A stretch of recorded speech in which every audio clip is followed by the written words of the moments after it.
जीनत को और यमुना को छोड़ा गया वाइल्ड में। यमुना ने तो फॉरएक्स अपनी टेरिटरी को पसंद कर लिया, उसने एडजस्ट कर लिया, अडाप्ट कर लिया। लेकिन जीनत जो थी उन्हें शायद कुछ समझ में नहीं आ रहा था कि ये जगह अच्छी नहीं, तो वो बढ़ती चली गई। सिमलीपाल से झारखंड से होते हुए वेस्ट बंगाल तक पहुंच गई। तो 20 दिन में करीब उन्होंने 200 किलोमीटर का सफर तय कर दिया। पश्चिम बंगाल की सीएम ममता बनर्जी वो गुस्से में आ गई कि आप लोग से टाइगर नहीं संभलता तो हमको दे दो, हम रख लेगा अपने पास।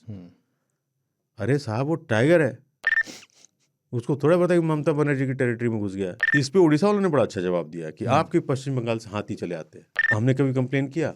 नहीं किया। बिल्कुल। देखिए, रेडियो कॉलर का मकसद ये होता है कि उसे वो मॉनिटर कर सके उस टाइगर को या उस जानवर को। जीनत इतनी चालाक कि उसको एक तो ट्रैंक्लाइज करना बड़ा मुश्किल, क्योंकि अपने आप को छुपा करके चल रही थी, और जब ट्रैंक्लाइज किया भी गया, डॉट लगा, तो वो मुंह से निकाल के फेंक दे रही थी। अच्छा। तो उन्होंने बताया कि मैंने ऐसे जिंदगी में कभी नहीं देखा। इतने क्रूरता के साथ आप समझ सकते, 3 टुकड़े, उसके दांत और नाखून गायब है। कितना पेनफुल डेथ उसको दिया। पूरा टाइगर उनके लिए सोने से ज़्यादा महंगा होता है। टाइगर कह सकते हैं आप।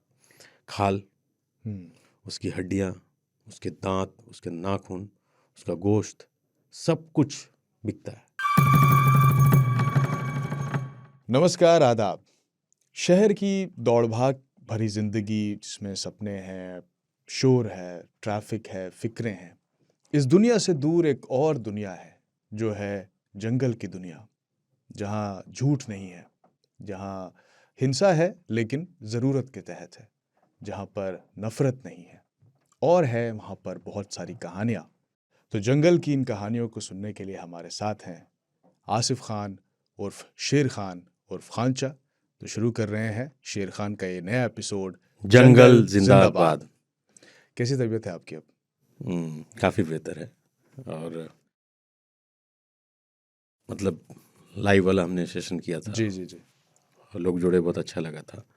आज थोड़ी तबीयत और बेहतर है। मैं कुछ बेटर महसूस भी कर रहा हूँ देखने में।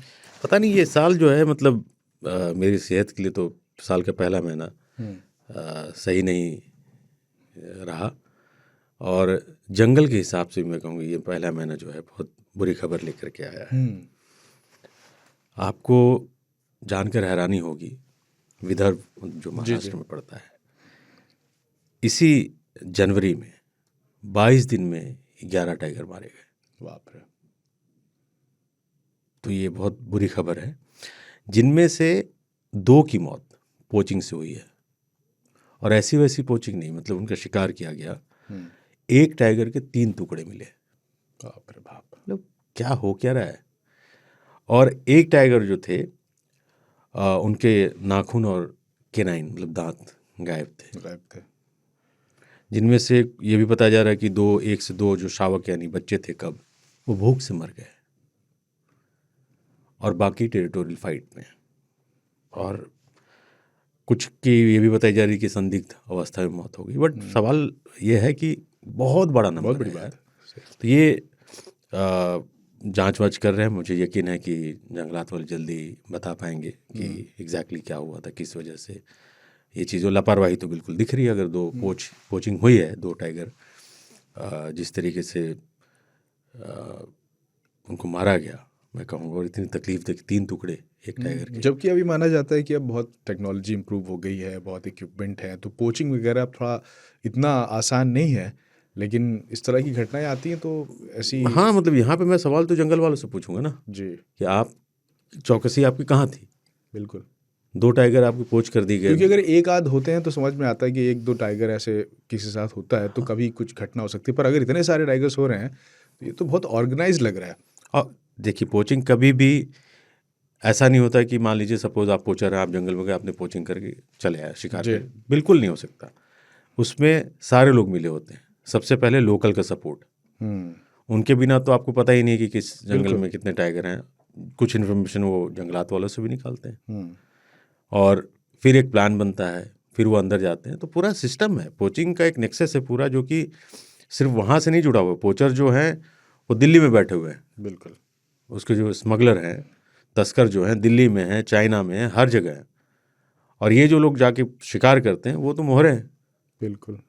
तो लेकिन मेरा सवाल ये है कि 22 दिन में 11 टाइगर क्यों साहब? ये जंगलात वालों से हमारा पूछना बनता है। मुझे यकीन है कि जल्दी वो जांच करके पता लगा पाएंगे क्या कारण था। दूसरी बुरी खबर जो है वायनाड से, जो कि प्रियंका गांधी जी का क्षेत्र भी रहा है जी। 24 फरवरी को एक बाघिन ने, 24 जनवरी को एक बाघिन ने, एक लेडी थी जो कि स्टेट में यानी बागान में कॉफ़ी बीन्स लेने गई थी, चुनने गई थी, और उस टाइग्रिस ने उन पर हमला किया और उनकी मौत हो गई। उसको खाया भी। लोकल्स ने बहुत शोर मचाया कि इसे मैन ईटर घोषित किया जाए, और सरकार भी दबाव में थी क्योंकि खाया भी था, तो उसे मैन ईटर घोषित किया गया। और लेकिन अजीब दास्तान ये है यहाँ पे कि 27 जनवरी को वो टाइग्रिस मरी हुई पाई गई। वो उसको मारा जंगल वालों ने नहीं था, लेकिन उनके जब पोस्टमार्टम हुआ तो उसमें पता चला कि उस औरत के बाल, बाली और कपड़े के टुकड़े उनके पेट से मिले और उनके गले पे एक निशान है, जिससे ये लगता है कि कहीं टेरिटोरियल फाइट में उनकी जान गई होगी या किसी और वजह से, किसी टाइगर से लड़ने की वजह से।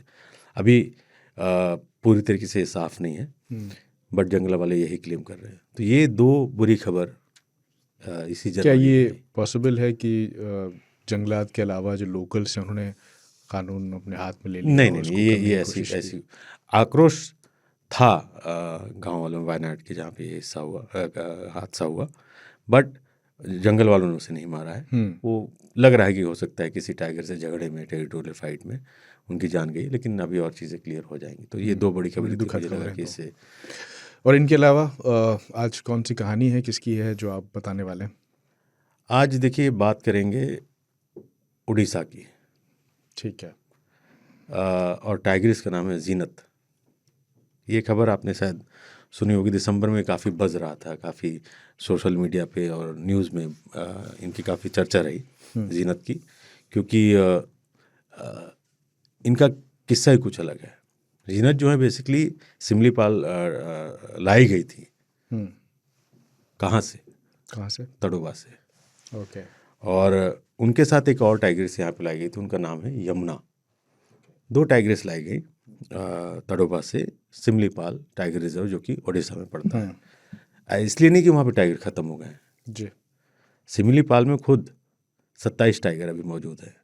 तड़ोबा से इनको यहाँ लाने की एक वजह है जेनेटिक रेस्क्यू के लिए। मैंने पहले ही बताया कि एक स्ट्रैटेजी के तहत इनको लाया जाता है पॉपुलेशन में जेनेटिक डाइवर्सिटी बढ़ाने के लिए। जी। जीन एक्सचेंज होना ज़रूरी है, मैंने कई बार ये बोला, बताया आपने जी। इसके लिए इन्हें लाया गया था। लेकिन हुआ यूँ कि ये मैडम सिमलीपाल से झारखंड से होते हुए वेस्ट बंगाल तक पहुंच गई। तो 20 दिन में करीब उन्होंने 200 किलोमीटर का सफ़र तय कर दिया। जैसा कि मैंने बताया है, टाइगर 20 दिन में 200 किलोमीटर काफ़ी हुआ। जैसा कि मैंने बताया है कि टाइगर बहुत लंबा चलते हैं। अब सवाल यहाँ पे आता है कि ऐसा उन्होंने क्यों किया। तो बेसिकली जब किसी टाइगर को कहीं पे रिलोकेट करते हैं आप, तो उनके अंदर एक ट्रांसलोकेशन शॉक, मतलब एक शॉक लगता है उनको कि हम कहाँ आ गए। ऑफ कोर्स अगर अभी एकाएक हमें आपको बेहोश करके बिल्कुल नई जगह पे रखते हैं, तो मान लीजिए कहीं और शिफ्ट कर दें, आँख खुले तो पता चला कि आप अंडमान में हैं, तो आपके लिए भी इतना शॉकिंग होगा ना कि मैं कहाँ पहुँच गया। बिल्कुल सही बात। तो खैर, तो पर्पज़ ये था क्योंकि उनको जेनेटिक डाइवर्सिटी के लिए यहाँ पे लाया गया था, जीन एक्सचेंज के लिए, और साथ में उनकी साथ यमुना भी आई थी। तो वो जो पूरे 20 दिन थे जंगलात वालों के लिए बहुत परेशानी के दिन थे, कह सकते हैं, फिक्रमंद थे वो। और साथ साथ वो जिस इलाके से गुजरती थी, तो चूँकि जंगलात वाले हर जगह पे बता रहे थे, गाँव वालों को अवेयर कर रहे थे, घर में रहिएगा, मूवमेंट है टाइगर का, तो गांव वाले भी बहुत खौफजदा थे। उनको भी एक डर बैठा हुआ था कि भाई एक टाइग्रिस यहाँ पे घूम रही है। इसमें जो सबसे अहम चीज़ मुझे समझ में आई कि जब इनको लाया गया तो इनको पिंजरे में रखा जाता है जी, ताकि वो शॉक जो है वो धीरे धीरे उनका कम हो जाए जी, और फिर उनको वाइल्ड में छोड़ते हैं। वाइल्ड में भी ऐसा नहीं कि आप किसी की टेरिटरी में ला कर छोड़ दें। वो एक जगह आइडेंटिफाई की जाती है जहाँ पे या तो टाइगर मूवमेंट नहीं है या कम है, तो उस जगह पे उनको छोड़ा जाता है। तो जब जीनत को और यमुना को छोड़ा गया वाइल्ड में, यमुना ने तो फॉरएक्स अपनी टेरिटरी को पसंद कर लिया, उसने एडजस्ट कर लिया, अडाप्ट कर लिया। लेकिन जीनत जो थी, उन्हें शायद कुछ समझ में नहीं आ रहा था कि ये जगह अच्छी नहीं, तो वो बढ़ती चली गई। और जब कोई टाइगर या टाइग्रेस रिलोकेट होते हैं तो कुछ टाइम के लिए उनको रेडियो कॉलर किया जाता है, जिससे कि उनके मूवमेंट पे ध्यान रख सके, जंगल वाले ट्रैक करने में उनको मदद मिले। तो इनको भी किया गया था। बट प्रॉब्लम क्या हुआ कि वो जो रेडियो कॉलर था, उसका जो सिग्नल था बहुत वीक था। ओके। वैसे जनरली क्या रहता है उसका, कितने दायरे में रहता है? डिपेंड्स कि आप कौन सा वाला लगा रहे हैं। अच्छा। अब तो एडवांस टेक्नोलॉजी के आ गए हैं। पुराने वाले जो थे वो 500 मीटर, उसमें भी क्या होता है रेडियो कॉलर में भी, कि अगर वो गड्ढे में चला गया, आप ऐसे ढूंढ रहे हैं तो नहीं आएगा, जो एंटीना वाले ढूंढते वो उसमें ही नहीं आएगा, या पेड़ पे चढ़ गई तो बड़ा वो मुश्किल होता है। लेकिन यहाँ तो सिग्नल भी वीक था इनका, तो इस वजह से इन्हें दिक्कतें काफ़ी आ रही थी। और जैसा कि मैंने बताया कि टाइगर एक परफेक्ट कामोफ्लेज में अपने आप को रखता है, ढूंढना बड़ा मुश्किल होता है। तो जंगल वाले पीछे जहाँ से सिमलीपाल से निकली तो वो सिमलीपाल के लोग थे, फिर जब वो झारखंड वाले उस पहुँचे तो वहाँ के जंगलात के लोग, फिर और आगे बढ़ गए तो वेस्ट बंगाल पहुँच गए तो वहाँ के जंगलात के। तो ये सब इंटरनल कोई कॉरिडोर बने हैं या कैसे वो कहाँ से होके गुजरी? क्या सब जंगल कनेक्टेड हैं या? देखिए, कनेक्टेड से ज़्यादा टाइगर या कोई जानवर बाउंड्री को नहीं पहचानता है। जैसे उसको तो जंगल मिलता चले गए, एक से दूसरे से तीसरे, तो वो निकलती चली गई जी, और उसे एहसास भी नहीं हुआ। बट जंगल वाले तो भाई परेशान कि कैसे इसको टैकल किया जाए। बिल्कुल, उसको तो गोली नहीं मार सकते। लेकिन स्टेट के अपने अपने कुछ चोचले होते हैं, कह लें कि भाई हमारे स्टेट में कैसे आ गए, हमारे बाउंड्री में कैसे, हमारे बॉर्डर पे कैसे आ गई। और 28 दिसंबर को फाइनली बांकुरा डिवीज़न में इनको देखा गया और 29 को यहीं पे उनको पकड़ा गया। लेकिन जीनत को जो ट्रैंकुलाइज कर रहे थे, जो उस टीम को लीड कर रहे थे, चूँकि पश्चिम बंगाल पहुंच गई थी वो जी, तो मृत्युंजय विश्वास साहब हैं जो सुंदर वन में डिप्टी रेंजर हैं। उन्होंने बताया कि क्योंकि इस रेस्क्यू टीम को वो लीड कर रहे थे, उन्होंने बताया कि जीनत इतनी चालाक कि उसको एक तो ट्रैंकुलाइज करना बड़ा मुश्किल, क्योंकि अपने आप को छुपा करके चल रही थी, और जब ट्रैंकुलाइज किया भी गया, डॉट लगा, तो वो मुंह से निकाल के फेंक दे रही थी। अच्छा। तो उन्होंने बताया कि मैंने ऐसे ज़िंदगी में कभी नहीं देखा। तो यहाँ पे एक टाइग्रेस कितनी चालाक, कितने शातिर, कैमोफ्लेज भी कर रही थी अपने आप को, वो तो था ही, मतलब डॉट को निकाल के फेंक देना, उसको पता है कि इस समय बेहोश हो सकती हूँ। तो एक चालाक जो टाइग्रेस है वो पूरा वहाँ पे देखने को मिलता है, उनका पूरा बिहेवियर को। लेकिन यहाँ पे सवाल मेरा दूसरा है कि जब वो एक स्टेट से दूसरे स्टेट जा रही थी तो स्टेट में बड़ी बयानबाजी चल रही थी जी, कि मेरे स्टेट में क्यों आ गई, दो स्टेट्स के बीच में जो। तो खैर 29 दिसंबर को इनको पकड़ा गया, ट्रैंकुलाइज किया गया और वहीं पे अलीपुर जू में इनको शिफ्ट किया गया। शिफ्ट करने का मतलब ये नहीं था कि उनको जू में रखना ही पड़ेगा, एक जगह चाहिए थी शेल्टर, तो वहाँ पे उसको रखा गया। इस पे NTC आ गया जी, वाई जू। तो खैर वो तो एक शेल्टर के तहत कि कहीं पे रखना ही है कुछ दिन, तो वहाँ पे रख लिया। हाँ, और फिर खैर 1 जनवरी को उनको वापस सिमलीपाल में ले आकर के रख दिया गया जी।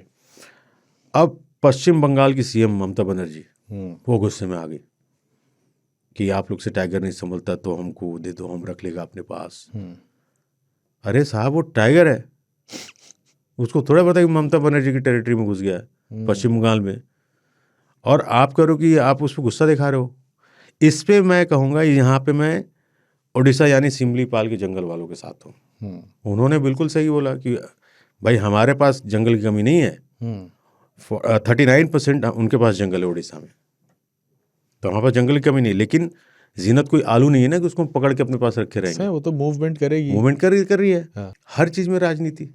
पहले तो जंगल ही सब कुछ था ना, हम इंसान आए और सब कुछ खत्म करते चले गए। टेरिटरी तो बात की बात, फिर अपनी अपनी स्टेट बना लिए, अपने अपने जिले बना लिए, अपने अपने मतलब क्या बोला उसको, सरपंच जो होते हैं गांव बना लिए। लोग हद करते चले जा रहे हैं हम। फिर ब्लेम करेंगे टाइगर को कि नहीं साहब इसकी गलती है।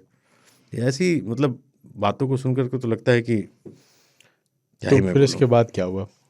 कुछ नहीं, उसके बाद जीनत को लेकर के सिमलीपाल में 1 जनवरी को छोड़ दिया गया है और वो वहाँ पे हैं। इस पे उड़ीसा वालों ने बड़ा अच्छा जवाब दिया कि आपके पश्चिम बंगाल से हाथी चले आते हैं।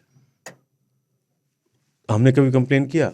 नहीं किया। बिल्कुल, वो जानवर है बेचारे, वो तो पूरी दुनिया को अपना समझते हैं। हम ही इंसान है जो बांट के कि नहीं जमशेद ये तुम्हारा ही मेरा है, बांट लिए और जानवर के बारे में सोचा ही नहीं। बिल्कुल जानवर के बारे में नहीं सोचा। ये सारी चीज़ें सुन करके बड़ा अजीब सा लगता है यार। इनफैक्ट ये भी एक नज़रिया है कि अभी भी इतने सारा अवेयरनेस के बावजूद जो अलग अलग राज्यों के जो वन विभाग हैं उनके पास बहुत ज़्यादा वो बहुत इक्विप्ड नहीं है अभी। क्योंकि जैसे मैं अभी बता रहा था आपको कि उत्तराखंड के चंपावत में एक टाइगर था, वो छोटा था, 4 या 5 साल का उसकी उम्र थी। वो किसी खेत के उन तारों में उलझ गया जहाँ जिनमें तार लगे रहते हैं, तो वो उसमें उलझ गया और वो उसको निकालने की कोशिश होने लगी। तो जो वन विभाग था उसके पास ट्रैंकुलाइजर इंजेक्शन नहीं था उसके पास, तो वो करीब 6 घंटे तक तड़पता रहा वहाँ पे। बाद में जो खबर है कि उसको फिर ट्रैंकुलाइज गन जो थी वो पिथौरागढ़ से मंगानी पड़ी, तब वो आई, फिर उसे बेहोश किया गया, फिर उसे लेके फिर इलाज किया। सोचिए 6 घंटे तक वो तड़पता रहा, कितनी अजीब बात है।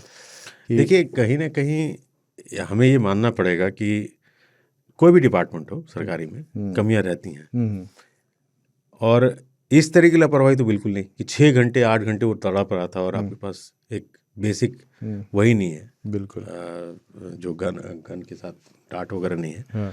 तो इस पे जंगलात वालों को सोचना चाहिए कि उत्तराखंड में अगर जहाँ जहाँ मूवमेंट है, कोई टाइगर पेड़ से आसमान से नहीं टपक जाता है। सही है, तो वो सारी व्यवस्था रखनी चाहिए हर जगह पे। लेकिन जो इसको जो ट्रैंकुलाइज करने का जो प्रोसेस होता है उससे भी मैं थोड़ा आपसे जानना चाहता हूँ कि वो कैसे होता है, उसमें क्या सावधानी रखनी पड़ती है, और क्या कोई ख़ास जिस्म का हिस्सा होता है टाइगर को ट्रैंकुलाइज करने के लिए कि वो बुलेट वहीं पे लगनी चाहिए?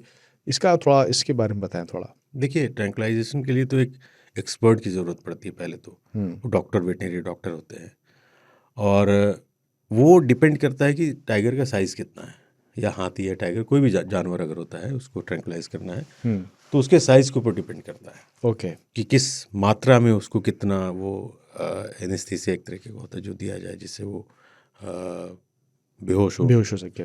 और कोशिश रहती है कि पीछे पैर पे, मतलब पैर के ऊपर कूल्हे पे कहीं लग जाए, ऐसा नहीं कि आंख में और कहीं और। तो एक निशानेबाज भी चाहिए उसके लिए, प्लस डॉक्टर को होना ज़रूरी होता है। और अगर ज़्यादा डोज मिल जाए तो उससे उसकी मौत भी हो सकती है। तो बड़ा बारीक काम होता है, जिसको बहुत जिम्मेदारी के साथ जंगलात वालों को ये करना पड़ता है।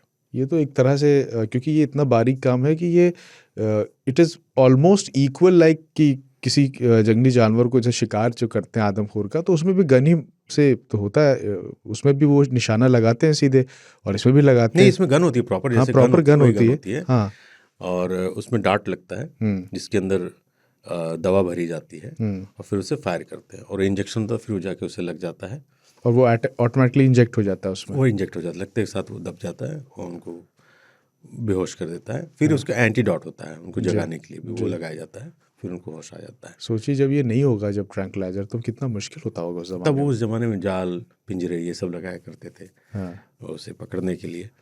बट मुश्किलात पहले ज़्यादा थी, अब टेक्नोलॉजी है, सुविधा है, तो काफ़ी हद तक हम उसे हैंडल कर पाते हैं। एक चीज़ और समझना चाह रहा था मैं कि जो आपने लोकेशन जो आपने शौक का जिक्र किया, आपने कहा जीनत की कहानी में जैसे उसे एक जगह से दूसरी जगह रखा गया, तो ये कितने दिन जनरली होता है कि एक जगह से दूसरी जगह शिफ्ट करने के बाद उसे और ऑफ कोर्स ये तो अलग अलग एनिमल पे अलग अलग डिपेंड करता होगा उसको कितना वक्त लगता है, तो जीनत के मामले में कितने दिन लगे और जनरली कितने लगते हैं? देखिए इसका भी कोई फिक्स पैरामीटर नहीं है जी। इसका कोई ऐसा सबूत नहीं है कि 1 दिन, 5 दिन, 10 दिन। अब आप ये सोचिए ना कि एक आपको आपके घर से उठा के दूसरे घर में ले जाए, तो थोड़ी तकलीफ तो हमें आपको भी होती है, मतलब तकलीफ इन द सेंस की गफलत, थोड़ा हम कंफ्यूज रहते हैं। इस केस में बहुत क्लियर दिख रहा है कि यमुना जो थी उनको फ़र्क नहीं पड़ा, वो 5-6 दिन में यूज टू हो गई और वहाँ पे बस गई। मिजाज की हाँ, बात है। जीनत इतनी परेशान थी कि उनको जगह ही नहीं समझ में आ रहा था, वो और आगे ममता बनर्जी तक पहुँच गई। मतलब हैं, बताइए, वो मतलब पूरे जंगलात वाले परेशान, बवाल भी हो गया, पॉलिटिकल मुद्दा बन गया। तो जीनत ने एक्सेप्ट नहीं करा उस टाइम तक, तो वो आगे बढ़ती चली, उनको फिर उठा के लाया गया, सिमलीपाल में है।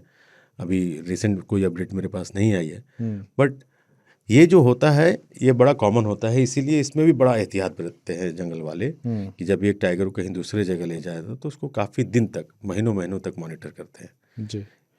इसकी वजह यह है कि एक तो उस इलाके से वो रूबरू हो जाए, प्लस उस इलाके में उसके लिए सारा खाने का इंतज़ाम है या नहीं, ये जंगलात वाले इंश्योर करते हैं कि वहाँ पे पानी हो, प्रीबेस हो, वहाँ उसको ख़तरा ना हो। रेडियो कॉलर इसीलिए किया जाता है कि उसे मॉनिटर कर सकें। और टाइगर भी फिर धीरे धीरे क्या होता है कि टाइगर बहुत स्मेल पावर जो होता है उनका बहुत तगड़ा होता है, तो वो ये भी भांप लेते हैं कि अच्छा मैं किसी और जंगल में आ गया हूँ या आ गई हूँ, यहाँ कोई और टाइगर है या टाइग्रेस हैं जिससे मुझे खतरा हो सकता है। तो वो शौक जो होता है उनके अंदर बना रहता है, एक डर कि मैं कहाँ आ गया हूँ, कहाँ आ गई हूँ, क्या करूँ। तो वो लाजमी है, वो इसलिए जंगलात वाले बहुत ध्यान रखते हैं, इसलिए कुछ दिन उनको केज में या छोटे से बाड़े में रखा जाता है। और अक्सर ये भी होता होगा कि कोई उस नई जगह को नहीं अडेप्ट कर पाता होगा, जैसे हमने चीतों के बारे में तो वो सुना था, बाहर जो निकल अफ्रीका जाते से आए थे। बाहर नहीं, हाँ, देखिए वो चीज़ ध्यान में रखनी होती है, और जंगलात वाले पूरे सर्वे रिसर्च करते हैं कि अब मान लीजिए मैं जिम कॉर्बेट का टाइगर रणथंभौर ले जाऊँ, तो उसके लिए बहुत ज़्यादा शॉकिंग होगा वो, क्योंकि वहाँ का एटमॉस्फेयर ही अलग है।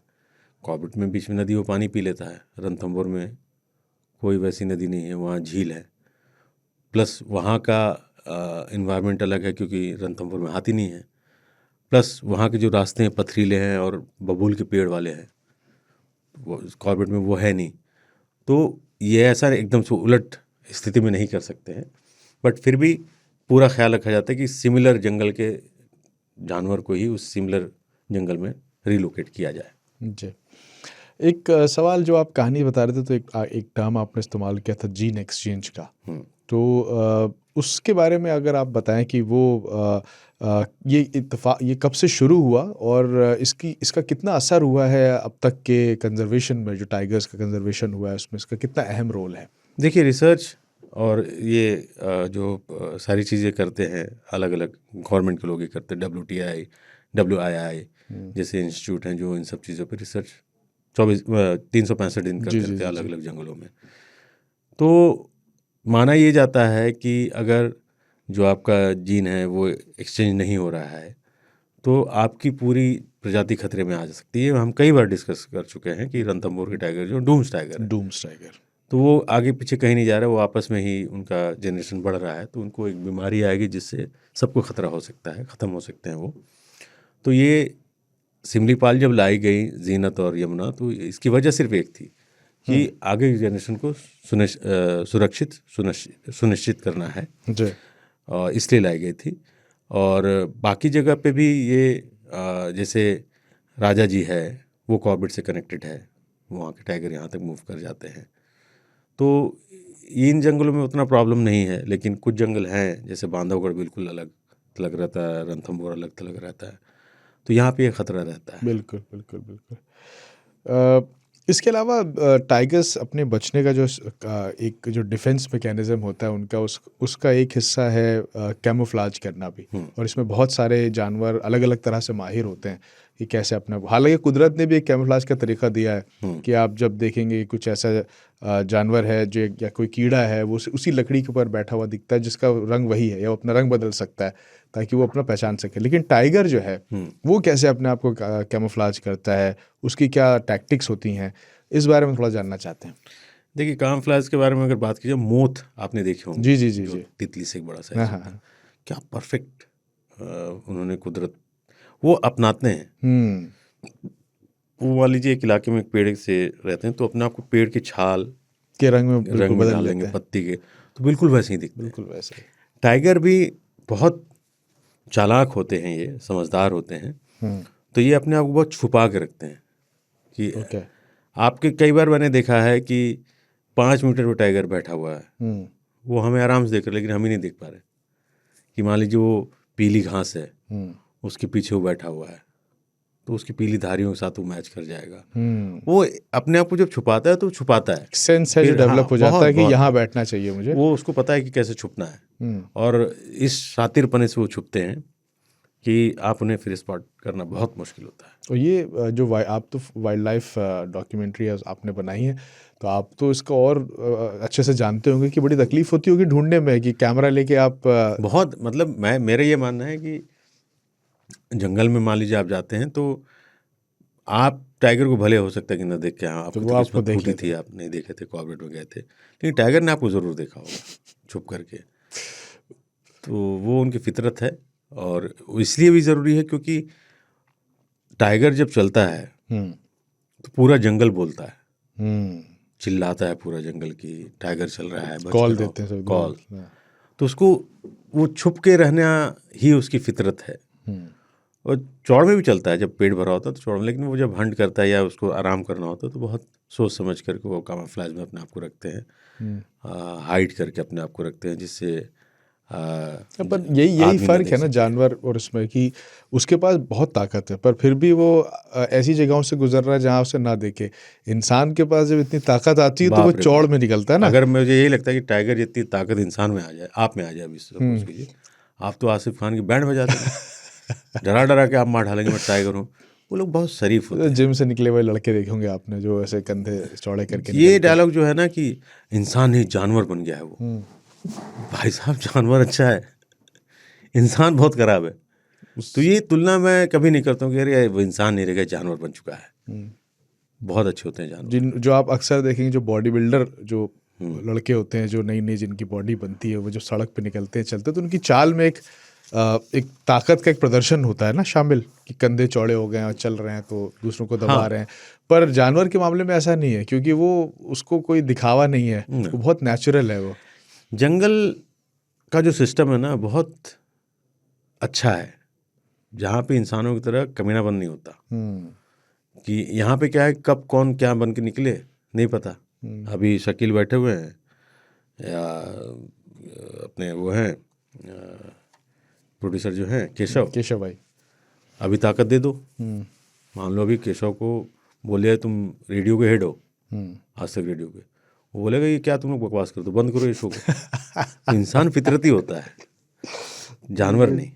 जानवर के पास शक्ति है मगर शक्ति का प्रदर्शन नहीं है। नहीं, बिल्कुल नहीं है। वो हमला भी करता है किसी दूसरे पे तो सिर्फ ज़रूरत के लिए करता है।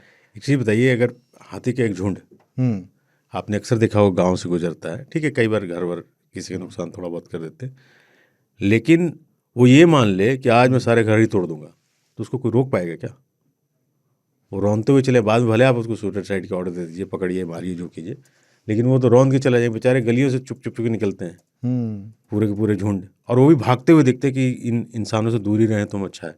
अक्सर आपने देखा पूरा झुंड हाथियों का गलियों से गुजरता है, उत्तराखंड में कई बार, या साउथ में आप देखेंगे बिल्कुल कॉलोनी से होकर के पूरी झुंड निकलती है, और वो डरे हुए रहते कि इंसानों को बस्ती में आ गए, लेकिन इंसानों को जरा शर्म नहीं आती उनके बस्ती में जाने में, और वहाँ जाके भी गंद फैलाना है, उनको परेशान करना है। एक वीडियो मैंने देखा अभी, सड़क पे हाथी थे और एक कोई लड़का था, वो हाथी को, बेचारा हाथी परेशान है क्योंकि उधर भी ट्रैफिक। जी देखा मेरा वीडियो, इतना वाहियात वीडियो था, मतलब उस लड़के को तो जेल होनी चाहिए, और जेल भी नहीं, उसको हाथी के साथ बाड़े में छोड़ दो, सारे हीरोपंती है ना सब निकल जाएगा। बदमाशी की हद है। एक सवाल हम श्योर जो हमें देख रहे हैं वो भी ये जानना चाहते होंगे, हालांकि इस पर हम पहले भी बात कर चुके हैं, कि ये जो रेडियो कॉलर का आपने जिक्र किया था जी, ये रेडियो कॉलर जो है उसे जब किसी नई जगह पे रिलोकेट करते हैं तो क्या वो हमेशा के लिए लगा रहने देते हैं या कुछ वक्त के बाद उसको हटा लेते हैं, और उसका सिस्टम क्या होता है? देखिए, रेडियो कॉलर का मकसद ये होता है कि उसे वो मॉनिटर कर सके उस टाइगर को या उस जानवर को जी, और वो तब तक रखते हैं जब तक उन्हें लगता है कि वो सेटल नहीं हो गया है।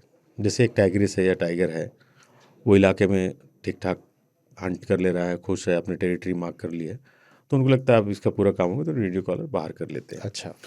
और दूसरी रेडियो कॉलर करने की वजह तो मतलब मेन तो मॉनिटर ही है, परमानेंट नहीं होता। हाँ, परमानेंट हुए थे, जैसे रणथंभौर में एक ज़माने में सारे टाइगर रेडियो कॉलर थे। वो इसलिए था क्योंकि टाइगर की पोचिंग ना हो जाए। तो वो एक अलग वो सिनेरियो होता है जहाँ पे कि उनको करके ही रखा जाता है। रणथंभौर में लास्ट तक काफ़ी टाइम तक रखा गया था रेडियो कॉलर करके सारे टाइगर को। तो उसमें फिर एक सर्वे वगैरह किया गया, तो वो कि ये थोड़ा क्रूरता भी माना जाएगा, अननेचुरल तरीका है, और सिक्योरिटी वगैरह ठीक हो गई, गार्ड्स वगैरह अच्छे थे, तो वहाँ हटा दिया गया। तो रेडियो कॉलर का ये पूरा मकसद। आपने एक बार बताया था कि मेटिंग के दौरान भी रेडियो कॉलर से कुछ व्यवधान होता है। ऐसा कई एक्सपर्ट का मानना था कि टाइगर जब मेट करता है तो वो टाइगर इसको गले से, मतलब पीछे से गले पे ऐसे वो दांत से पकड़ता है, जो कि करता है। तो रेडियो कॉलर की वजह से उसे दिक्कत होती है, इसलिए उनको मेटिंग में दिक्कतें आती हैं, जिससे कि बच्चा पैदा होने में दिक्कत होगा, जिससे वो पीछे से पकड़ के जब वो दांत से ऐसे उसे पकड़ता है टाइग्रिस को। तो ऐसा कई एक्सपर्ट मानते हैं कि जिसकी वजह से टाइग्रिस को दिक्कत होती है मेट करने में, और कई बार ऐसा होता है कि बच्चा पैदा होने में भी दिक्कतें आती हैं। बट इसका कोई बहुत साइंटिफिक कोई ऐसा एकदम 100% श्योर थ्योरी नहीं है ना। बिल्कुल बिल्कुल ठीक है। तो जब हम टाइगर्स पे इस तरह जब इसकी बात कर ही रहे हैं कि वो एक नई जगह पे जाता है और कैसे वो अपने आप को ढालता है, तो जाहिर है नई जगह पे वो शिकार भी करेगा। तो उसकी क्या नई जगह पे शिकार की टेक्निक बदलनी पड़ती है टाइगर को रिलोकेशन पे, या वो अपनी ही जो उसका तरीका है, हाँ स्किल है, वो उसी का इस्तेमाल करता है? देखिए, स्किल तो एक ही होता है, हंटिंग स्किल जो होता है वो तो एक जैसा होता है, लेकिन उसको अपना जो शिकार करने का तरीका है वो शायद अलग करना पड़ेगा, क्योंकि अब नया जंगल है तो नई स्ट्रैटेजी उसको अपने इलाके का पता है। जैसा कि मैंने कहा, इस वाले केस में जीनत वाले की बात करते हैं, तटोबा थोड़ा सा सूखा जंगल है compare to Simlipal. Simlipal lush greenish ज़्यादा है वहाँ। जी। तो वो जब यहाँ से आई तो उसको लगा, अरे ये तो ज़्यादा ही डेंस फॉरेस्ट है, मतलब वो थोड़ा खुला हुआ था। तो फिर उसको नई टेक्निक वहाँ के हिसाब से सीखनी पड़ेगी जीनत को अपने प्रे को किल करने के लिए। तो ये डिपेंड करता है कि आप किस इलाके में हैं। टाइगर ऐसा थोड़ी कि एक ही तरीके से दौड़ के जाके गला पकड़ लेता है। बिल्कुल हर शिकार को जब वो करता है तो एक नया ही तरीका होता है। चोक वो यहाँ से नेक से ही करता है, बट अब मान लीजिए एक हिरन पेड़ के पीछे है, तो वो दुबक के जाते हैं टाइगर। मान लीजिए घास बहुत नीची है तो बिल्कुल घिसट के टाइगर चलते हैं। घास बढ़ी तो धीरे धीरे वो फुल खड़ा होकर के चलते। तो स्ट्रैटेजी वो प्रे के हिसाब से ही बनाते हैं, वो डिपेंड करता है सिचुएशन क्या है, तो वो स्ट्रैटेजी वही। हाँ, घात लगा के ही वो शिकार करते हैं टाइगर, ये वो उनका अपना स्टाइल है, और चोक करके ही मारते हैं वो उनका बाकी उनके जो तरीके हैं वो बदलते रहते हैं। वो स्ट्रैटेजी आपको पता है हर चीज़ की सिचुएशन के हिसाब से बनानी। पर क्या ऐसे भी कुछ केसेस आपकी नज़र से गुजरे हैं जहाँ पर रिलोकेशन किया गया और वो सक्सेसफुल नहीं रहा हो किसी टाइगर के केसेस में? अगर देखा जाए तो सरिस्का उसका एक बड़ा एग्जाम्पल है। पहले 2 जो लाए गए उस पर दिक्कत आई थी। ये सब कुछ डिपेंड करता है पहले तो टाइगर पे कि वो एक्सेप्टेंस दे पा रहा है या नहीं दे पा रहा है। दूसरा होता है कि जंगलात के लोग जो उनकी देख रेख कर रहे हैं वो कितने चाक चौबस रहते हैं, इस पे डिपेंड करता है। तीसरा है जंगल कितना अच्छा है, क्या वहाँ पे प्रेवेस अच्छा है, पानी है, सब कुछ है। क्योंकि एक टाइगर या किसी भी जानवर को तो वो सारी चीज़ें चाहिए ना, जो जीने के लिए उसको चाहिए, सर्वाइवल के लिए। वो चीज़ अगर है तो उसमें कर लेते हैं। कई बार दिक्कतें आती हैं, मतलब फेलियर रहा है कई बार कि टाइगर लाए गए और दिक्कतें आई, बट कोशिश करते रहिए तो कामयाबी मिल ही जाती है। बिल्कुल। तो हम वापस अपनी उसी कहानी पे लौट रहे हैं जहाँ से हमने शो शुरू किया था, जहाँ आपने बताया कि बड़ा दुखद हादसा हुआ विदर्भ में, जहाँ पे पोचर्स ने, हालांकि वो भी श्योर नहीं है, पर हमें टाइगर मिले जिनको काट दिया गया, जिन पर हमला हुआ। ये घटनाएं ना ये पहली घटना है, ना मुझे लगता है आखिरी घटना है, क्योंकि ऐसा हो ही रहे हैं और लगातार हम ऐसे वाक़यों से दो चार हो रहे हैं। पर आप इसे कैसे देखते हैं, और आप क्या लगता है कि इसे रोकने के लिए क्या करना चाहिए? क्या कुछ ऐसे बहुत सख्त कदम उठाए जाने चाहिए कि एक नज़ीर बन सके, फिर लोग घबराएं ऐसा करने से? बिल्कुल, इसका कोई इलाज नहीं है। आपने सही कहा कि ये पहली घटना नहीं है और ये आखिरी भी नहीं होगी, लेकिन इतने क्रूरता के साथ आप समझ सकते, 3 टुकड़े, उसके दांत और नाखून गायब है, कितना पेनफुल डेथ उसको दिया। तो इसमें असम में अगर आप जाते काजीरंगा में, वहाँ पे AK-47 लेके पेट्रोलिंग होती है और सुसाइड साइड के ऑर्डर है। हर जंगल में ये लागू कर देना चाहिए। लेकिन फिर यहाँ पे एक चीज़ आएगी कि भाई हर चीज़ का यूज़ और मिसयूज़ हम करते हैं। बिल्कुल बिल्कुल बिल्कुल। तो उसमें वो दिक्कतें आ सकती हैं। ये सरकार का फैसला हो सकता है, मेरा तो नहीं हो सकता। बट अगर कोई मुझसे कहे तो मैं यही कहूँगा कि हर जंगल में पेट्रोलिंग ज़्यादा से ज़्यादा होनी चाहिए। जंगल के सराउंडिंग्स को पूरा मॉनिटर करते रहना चाहिए। CCTV कैमरा जैसी चीज़ें हैं, वॉच टावर, ये बढ़ाने चाहिए। और अगर पोचर पकड़ा जाता है तो मार देना चाहिए। क्या थोड़ा ये डिटेल बता पाएंगे आपकी पोचर्स क्या निकालने की कोशिश करते हैं? क्या उन्हें उसके दांत चाहिए होते हैं या खाल निकालते हैं? पूरा टाइगर उनके लिए सोने से ज़्यादा महंगा होता है। टाइगर कह सकते हैं आप। खाल, उसकी हड्डियाँ, उसके दांत, उसके नाखून, उसका गोश्त, सब कुछ बिकता है। मतलब पूरा टाइगर कुछ भी व्यवस्था नहीं है, हर कुछ उसका बिक जाता है। तो एक पहले तो मैंने बताया ना, पहले लोग गोली मार देते थे। फिर वो अग्नि खाल में छेद हो जाती है। कितना घटिया है ये इंसान। हाँ, ये कितनी क्रूर तो क्या करें, तो वो पंजे वाले एक वो आते थे, जाल, ट्रैप उसको बोलते थे। उसमें टाइगर ऐसे पैर रखता था और वो चारों तरफ से पकड़ लेता था। बहुत ही मतलब जख्म के साथ उसे हो, और इतना वो मैंने तो देखा है। तो जब वो खपता था तो ऐसे पूरे पैर को पकड़ लेता था और जंजीरें चारों तरफ बंधी होती, टाइगर भाग नहीं सकता था। फिर 3-4 आदमी मिलके डंडों से पीट पीट के एक पेनफुल देते थे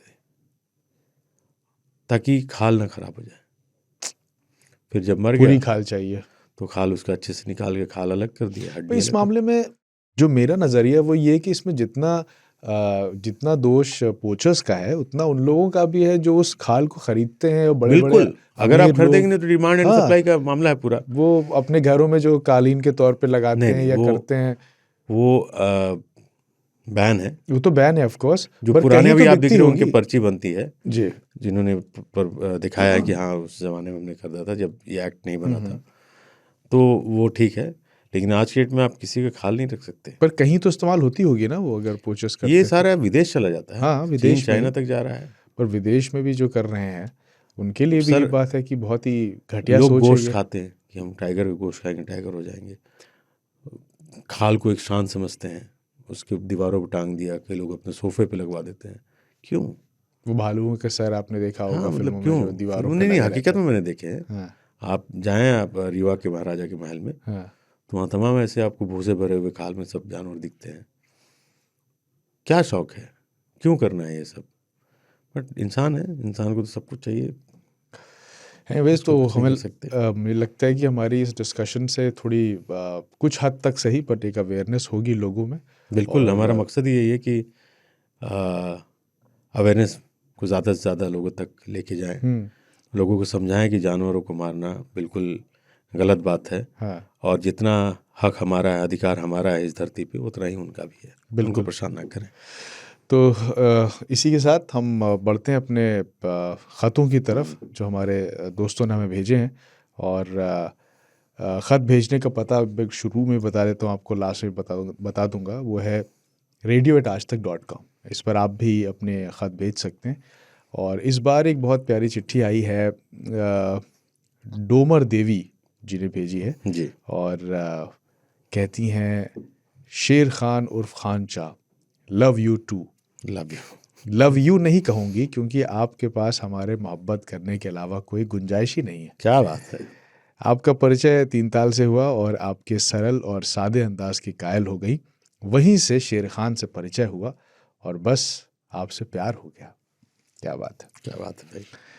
अब इसके बाद उन्होंने कुछ लिखा है कि खत लिख दे खानचा के नाम बाबू, कोरे कागज पे लिख दे सलाम बाबू। अरे क्या बात है, क्या बात है, क्या बात है। प्यार पहला ख़त है, ज़्यादा नहीं कहूँगी, बस एक गज़ल राजेश रेड्डी साहब की शेयर करना चाहती हूँ। इस गज़ल के मायने तो कुछ और हैं पर आप अगर वाइल्ड लाइफ या किसी जानवर के नज़रिए से पढ़ें तो इसके मायने बदल जाएंगे। नीचे इन्होंने गज़ल लिखी है, कई उसमें 5-6 शेर हैं। लिखा है कि जाने कितनी उड़ान बाकी है, जाने कितनी उड़ान बाकी है, इस परिंदे में अभी जान बाकी है। वाह। जितनी बटनी थी बट चुकी ये ज़मीं, अब तो बस आसमान बाकी है। बहुत खूब। अब वो दुनिया अजीब लगती है जिसमें अमन व अमान बाकी है। और इम्तिहान से गुज़र के क्या देखा, इम्तिहान से गुज़र के क्या देखा, एक नया इम्तिहान बाकी है। क्या बात है, बहुत खूब। सर कलम होंगे कल यहाँ उनके, सर कलम होंगे कल यहाँ उनके, जिनके मुंह में ज़बान बाकी है। वाह, क्या बात है, बहुत बहुत खूब, बहुत खूब, बहुत शुक्रिया। और आगे लिखा है कि जल्द ही 3 ताल के नाम भी पहला ख़त लिखूंगी। प्रियाकांत का नाम है और डोमर देवी के नाम से इन्होंने लिखा है। प्रिया, बहुत बहुत शुक्रिया आपका, और वाकई में बहुत अच्छी चिट्ठी लगी, और शेर और गज़ल जो आपने पेश किया वो कमाल का था, और 3 ताल में भी चिट्ठी आप लिखी, आप बहुत अच्छा लिखती हैं। Thank you so much. Faridabad से चिट्ठी आई है अंजनी पांडे की। लिखते हैं, नमस्कार, मैं आपका पॉडकास्ट बड़े ध्यान से सुनता हूँ और हर एपिसोड के साथ कुछ नया सीखने को मिलता है। वाइल्ड लाइफ के बारे में आपकी कहानियाँ और जानकारियाँ इतनी रोचक होती हैं कि मन करता है जंगल की सैर पे निकल जाऊँ। क्या बात है, जाइए सर, बिल्कुल सैर कीजिए। आसिफ साहब और आपकी जोड़ी शानदार है, आप धैर्य से सुनते हैं, इंटरप्ट नहीं करते हैं, इसलिए कहानी सुनने में मज़ा आता है। वह एक बात ये कहना था कि भालुओं के बारे में भी कभी बात कीजिए।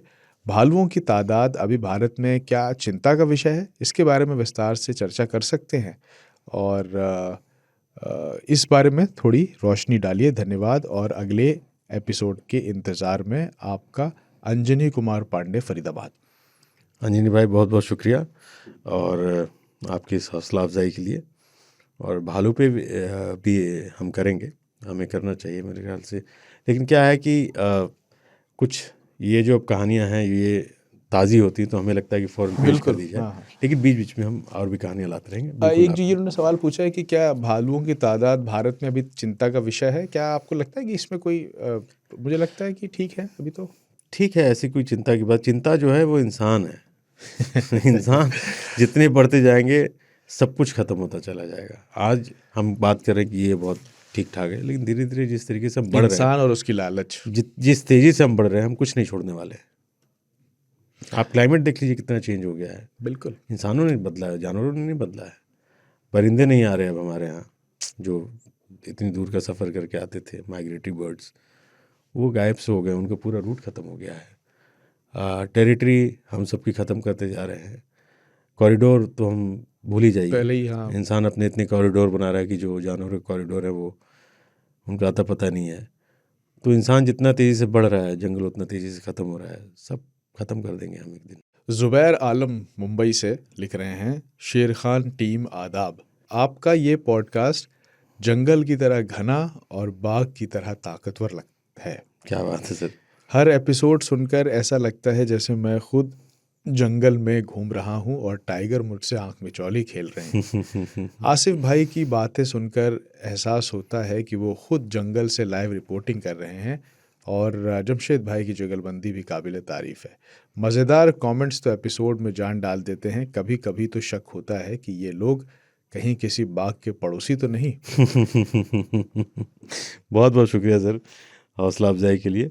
और बिल्कुल, आपके मुंबई में हैं आप तो संजय गांधी नेशनल पार्क है, वहाँ जाइए, घूमिए और ज़्यादा से ज़्यादा लोगों को बताइए कि जंगल कितना ज़रूरी है हमारे लिए, इस प्लानेट के लिए। बहुत शुक्रिया आपका। इन्होंने एक गुजारिश की है कि कभी ये बताइए कि शेर और बाघ की लड़ाई में कौन जीतेगा, कौन ज़्यादा ताकतवर होता है। यार पिछली बार लाइव में मैंने बोला था कि किसी ने का सवाल पूछा था कि गिर का, लायन और टाइगर में। यार ये सारी चीज़ें डिपेंड करेंगे कौन कितना शातिर है। कोई साहब थे, उन्होंने लिखा भी था कि ये गलत जवाब है, टाइगर बड़ा होता है, लायन छोटा होता है। ये सारे चीज़ें डिपेंड करती हैं। मैंने कभी न लड़ाया है इनको न लड़ते देखा है वाइल्ड में कभी इनका और ये सवाल भी क्यों ही ज़रूरी है। ये सवाल क्यों ज़रूरी है? वो अपने इंसान हर कुछ चाहता है। इसके बारे में मैं कुछ नहीं बता पाऊंगा। हाँ, वो डिपेंड करे, जब वो मिलेंगे तब देखा जाएगा। हाँ।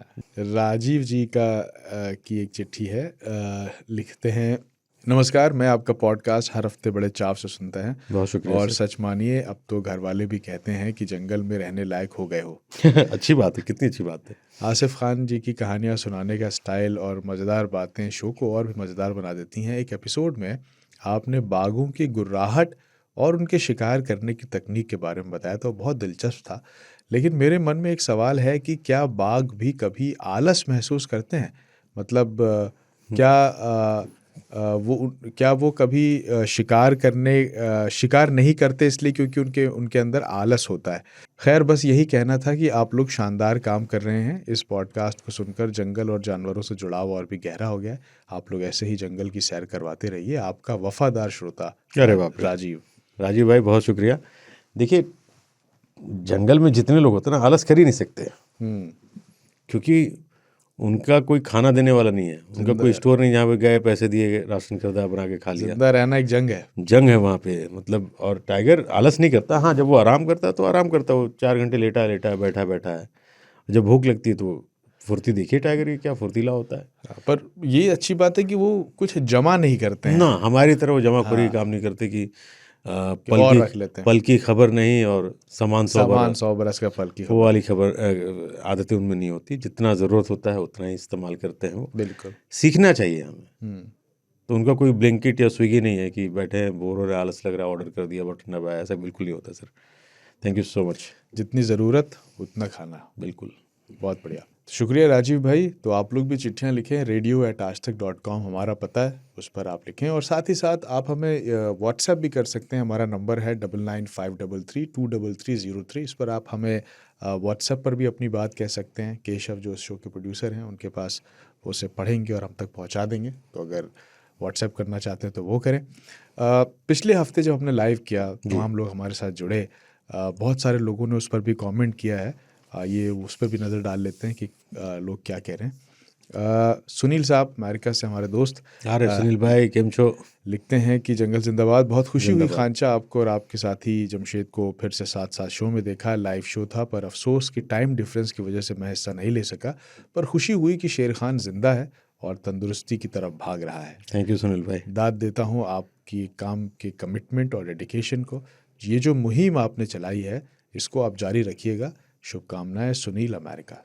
सुनील भाई, जब भी आपकी खत आती है, कसम से दिल से बड़ी खुशी मिलती है, क्योंकि आप हमारे रेगुलर दोस्त हैं यार। बिल्कुल। हाँ, और मुझे पता है आप भी 4 लोगों को शेयर करते होंगे। मकसद ये नहीं है कि हिंदुस्तान, मकसद ये है कि इस धरती पे जितने भी जंगल हैं, जितने भी जानवर हैं, उनकी ज़ुबान हम बने, आप बने। सुनील भाई, तो कमाल हो जाएगा। बहुत बहुत शुक्रिया आपका। मनिंदर सिंह साहब हैं मलेशिया से, लिख रहे हैं, आई एम फ्रॉम मलेशिया, जंगल जिंदाबाद। जिंदाबाद भाई। शेल्डन साहब, उन्होंने नाम तो नहीं लिखा, इन्होंने लिखा खांचा का लाइव मिस कर गया यार। कोई बात नहीं, वेलकम बैक खांचा। Thank you sir. Dwivedi ji लिख रहे हैं, क्या बात है, खांचा इज बैक। काम में था तो आपका लाइव मिस कर दिया, पर बेहद खुशी हुई आपको वापस देखकर। खांचा के बगैर शुक्रवार सूना हो गया था। अरे नहीं भाई, मैं वापस आ गया हूँ। तबीयत नासाज थी तब भी आया था, आज भी ठीक महसूस कर रहा हूँ, तभी आपके सामने हूँ। पीयूष सिंह साहब लिखते हैं, खांचा इज़ अ जेम पर्सनालिटी। अरे thank you sir. Doctor motivation 2642 नाम से एक आईडी है, उसमें इन्होंने बताया कि पिछली बार हमारी साउंड क्वालिटी जो थी वो कुछ, हाँ वो लाइव था तो एक्चुअली थोड़ा प्रॉब्लम होता है उसमें। मैं थोड़ा बता देता हूँ टेक्निकली, आप सब तो अपने दोस्त ही हैं, कि जो आवाज़ आप सुन रहे थे वो इस माइक से नहीं थी, जो जनरली जो हम जिस वक्त रिकॉर्ड करते हैं, वो एक उसका दूसरा था जो हमने फ़ोन से किया था। तो वो हमने जो अपने ईयरफोन्स लगा रखे तो उनके ज़रिए वो आवाज़ जा रही थी। पर अब हम कोशिश करेंगे कि जो हमारे ये रेगुलर माइक्स हैं पॉडकास्ट के, इनसे ही साउंड लाइव अगर करें तो आपको बढ़िया आवाज़ सुनने को मिलेगी। यूके से एक साहब लिख रहे हैं, पापिया जायसवाल साहब, की आप जल्द सेहतमंद हो खांचा। Thank you so much sir. Kuldeep Singh साहब कह रहे हैं, like share Khan, I love Asif खांचा, मिस यू। अरे लव यू टू। आ गया वापस सर। खांचा के नाम से बहुत सारे कमेंट्स हैं, सब लोगों ने आपको याद किया है। हाँ मैंने देखा, मुझे बहुत अच्छी लगी बातें सबकी, और सबकी दुआओं का असर है, मैं कहूँगा, कि इतनी जल्दी रिकवर करके मैं वापस अपने शो में आ सका। आप लोग का प्यार मुझे बहुत अच्छा लगा, बहुत बहुत शुक्रिया सभी का। लखनऊ से अभिजीत सिन्हा साहब कह रहे हैं आसिफ भाई की तबीयत ठीक नहीं थी, शेर खान जल्द ठीक हो यही उम्मीद करता हूँ। जमशेद भाई को सलाम। वालेकुम सलाम जी। अभिषेक भाई बहुत बहुत, अभिजीत भाई बहुत बहुत शुक्रिया। अब हम ठीक हैं और हमने शो कंटिन्यू कर दिया है जमशेद भाई। बल्कि ये मैं सोच जमशेद भाई कि मैं थोड़ा बीमार था, अगर आप मर जाते, मान लिया आपको ये बुखार होगा तो शो कैसे करते? अरे हम नहीं होते तो कोई और करता। नहीं हम आप ही करते। हम अपने कमरे में बैठ करके फिर आपसे वहाँ से लाइव करते हैं। नहीं, आप शो तो चलता रहता है। और राज कपूर ने कहा ना, शो मस्ट गो ऑन। ठीक है, तो ये सारे कमेंट्स हैं। और एक गौतम साहब हैं, वो बार बार कह रहे थे उन्होंने कि मैंने बहुत बार पूछा है कि आप सुंदरबन पर बात क्यों नहीं कर रहे हैं, प्लीज पर बात कीजिए। हमने एक एपिसोड पूरा सुंदरबन पे किया है सर, आप उसे देखें। मैं केशव से रिक्वेस्ट करूंगा कि वो लिंक एपिसोड में डाल दें ताकि आप देख सकें। एक साहब हैं वो आपके लिए कह रहे हैं कि आप शेर खान हैं लेकिन आपकी मूंछ नहीं है। यार कल को आप जवाब दीजिए। हाँ, तो कल को आप ये भी कह सकते हैं आप शेर खान, आपकी पूछ नहीं है। तो उसका मैं क्या कर लूँगा सर? शेर का एक शो का नाम है, मैं अपने आप को बिल्कुल शेर नहीं समझता। एक शो का नाम था तो इसलिए लोगों ने दिया, मैंने खुद से सजेस्ट भी नहीं किया था। लेकिन मूछ और पूछ इन सब को रहने दीजिए। मुँह से कोई टाइगर नहीं बन जाता। वरना जमशेद भाई तो दाढ़ी भी रख लेते फिर तो बड़ी बात है। तो इसी मज़ेदार लम्हे के साथ इस पॉडकास्ट को यहीं ख़त्म करते हैं और आप लोगों से फिर गुजारिश होगी। मेरा एक रिक्वेस्ट था सबसे कि अगर आप हमारा जो ग्रुप बना हुआ है व्हाट्सएप पे, उस पर जुड़े, उस पर सुझाव दें कि और क्या कर सकते हैं। कुछ कहानियाँ इंटरेस्टिंग आपकी होगी छोटी छोटी, वो हम लेने की कोशिश करेंगे। ज़रूर। और बल्कि भेजें आप, ताकि वो हम ले सकें अपनी स्टोरी में, पॉडकास्ट में। 9953332303 इस पे आप अपना जुड़ सकते हैं हमारे साथ। मेल आईडी बार बार आपके radio@aajtak.com। जी हाँ, radio@aajtak.com पे भेजते रहें। और भाई मिशन को आगे ले जाना है। इस वीडियो को शेयर करें, लाइक करें, कमेंट्स करें, ताकि ये ज़्यादा से ज़्यादा लोगों तक पहुँचे। आइडिया ये नहीं है कि हमें नंबर चाहिए, आइडिया ये है कि ज़्यादा से ज़्यादा लोग एजुकेट हों, वाइल्ड लाइफ इन्वायरमेंट के प्रति उनकी प्यार जो है वो बढ़े, ताकि हम कुछ ना कुछ तो इजाफा करते हैं। थोड़ा भी हो जाएगा तो उतना हो जाएगा। बाकी आप लोगों का बहुत बहुत शुक्रिया। तो आज के लिए जमशेद भाई विदा लेते हैं। जंगल जिंदाबाद।